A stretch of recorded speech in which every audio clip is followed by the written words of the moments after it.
आकाशवाणी सोलापूर. नमस्कार. सोलापूर दिनांकसाठी मी पुरुषोत्तम कुलकर्णी. ठळक घडामोडी. शासकीय विभागाने समन्वय ठेवून आषाढी वारी यशस्वी करावी बैठक पार पडली. त्याप्रसंगी फडणवीस बोलत होते. वारकऱ्यांसाठी लागणाऱ्या सुविधांचं नियोजन करावं अशी सूचनाही मुख्यमंत्र्यांनी केली.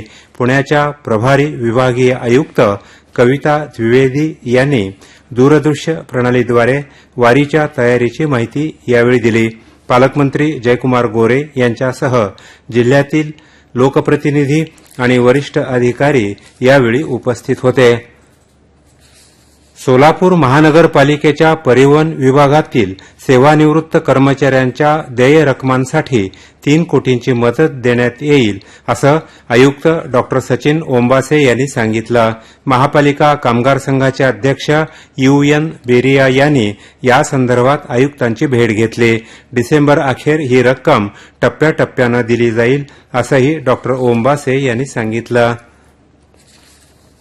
संतांनी आपल्या विचारातून मानवितरण गळसासी यांच्या हस्ते करण्यात आलं. त्याप्रसंगी ते बोलत होते. संत साहित्य सेवा संघाच्या वतीनं संत साहित्य सेवेतील योगदानाबद्दल पुरुषोत्तम पुरस्कार डॉ. श्रुती वडगबाळकर तर ताका थावरे, विजया थावरे यांच्या स्मृतीनिमित्त हरिभक्तपरायण सूर्यकांत धोत्रे यांना सांगाती पुरस्कार प्रदान करण्यात आला. मानपत्र आणि सन्मान निधी असं या पुरस्काराचं स्वरूप आहे. सोलापूरसह जिल्ह्यात पावसानं विश्रांती घेतली आहे. अजूनही सर्वत्र पावसाळी हवामान असून पावसाची शक्यता नाकारता येत नाही. सोलापुरात गेल्या 2 दिवसात 45 मिलीमीटर पाऊस पडल्याची नोंद हवामान खात्याकडे झाली आहे. शहरात काल दुपारी काही वेळ संततधार पाऊस पडला. बार्शी शहराला काल सलग 4थ्या दिवशी पावसानं झोडपलं.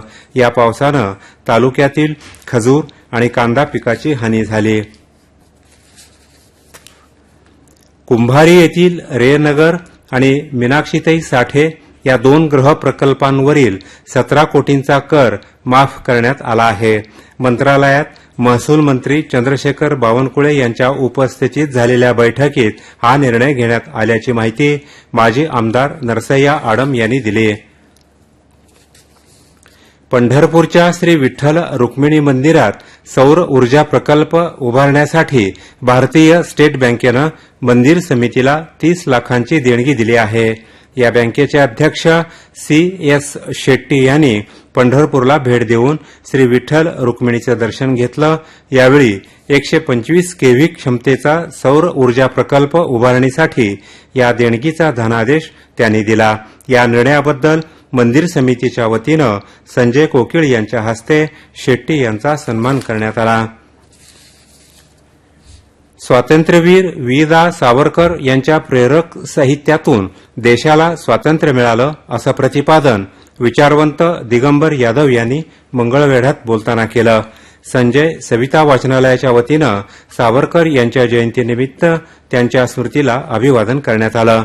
अक्कलकोट तालुक्यातील वागदरीच्या वाचनालयात सावरकर यांची जयंती साजरी करण्यात आली. पुण्यश्लोक अहिल्यादेवी होळकर सोलापूर विद्यापीठात अहिल्यादेवी यांची त्रिशताब्दी जयंती तसंच वि.दा. सावरकर यांच्या जयंतीचं औचित्य साधून विद्यापीठात ग्रंथ आणि चित्र प्रदर्शन भरवण्यात आलं आहे. त्याचं उद्घाटन कुलगुरू डॉ. प्रकाश महानवर यांच्या हस्ते करण्यात आलं. उर्वरित घडामोडी अल्पशा विश्रांतीनंतर.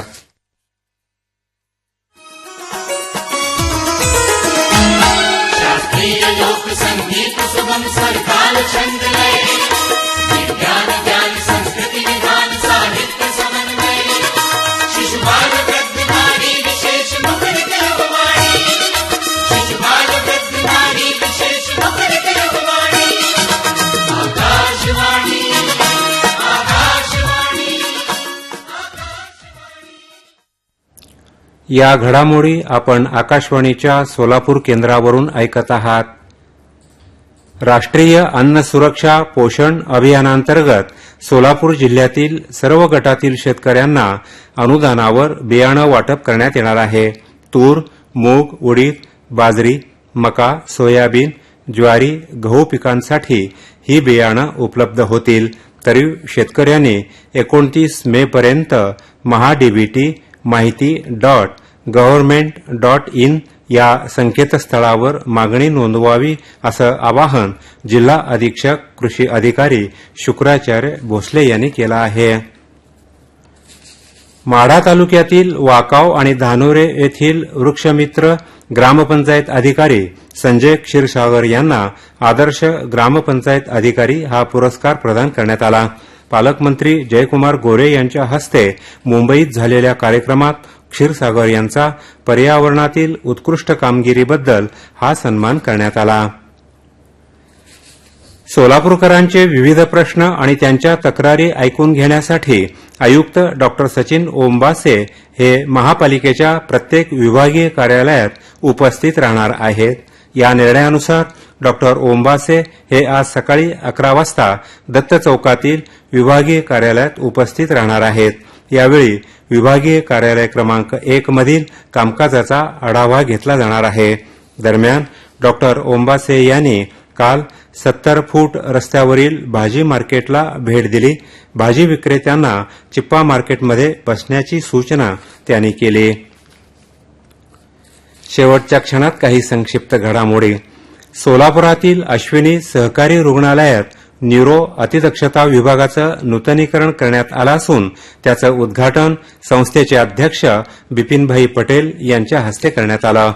दहशतवादी हल्ल्याच्या पार्श्वभूमीवर होटगी रस्त्यावरील विमानतळावर काल सतर्कता चाचणी घेण्यात आली.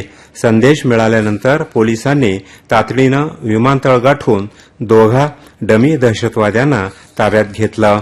सोलापूर जनता सहकारी बँकेच्या हीरक महोत्सवी वर्षानिमित्त काल सोलापुरात अमर आग हा देशभक्तीपर आधारित कार्यक्रम झाला. देशभक्तीची गाणी, नृत्य आणि तैलचित्रातून सोलापूरकरांनी हुतात्मा स्मृती मंदिरात ज्वाज्वल्य देशभक्ती अनुभवली.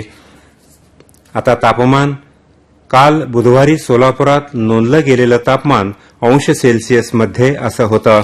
कमाल 31.8, किमान 22.4. शेवटी पुन्हा एकदा ठळक घडामोडी. शासकीय विभागांनी समन्वय ठेवून आषाढी वारी यशस्वी करावी, मुख्यमंत्र्यांचे निर्देश. महापालिकेतील परिवहन खात्यामधील सेवानिवृत्तांसाठी 3 कोटींचा निधी देणार आणि जिल्ह्यातील शेतकऱ्यांना अन्न सुरक्षा योजनेतून बियाणं देण्याचा कृषी खात्याचा निर्णय. याबरोबरच सोलापूर दिनांकमधील घडामोडींचा आढावा संपला. नमस्कार.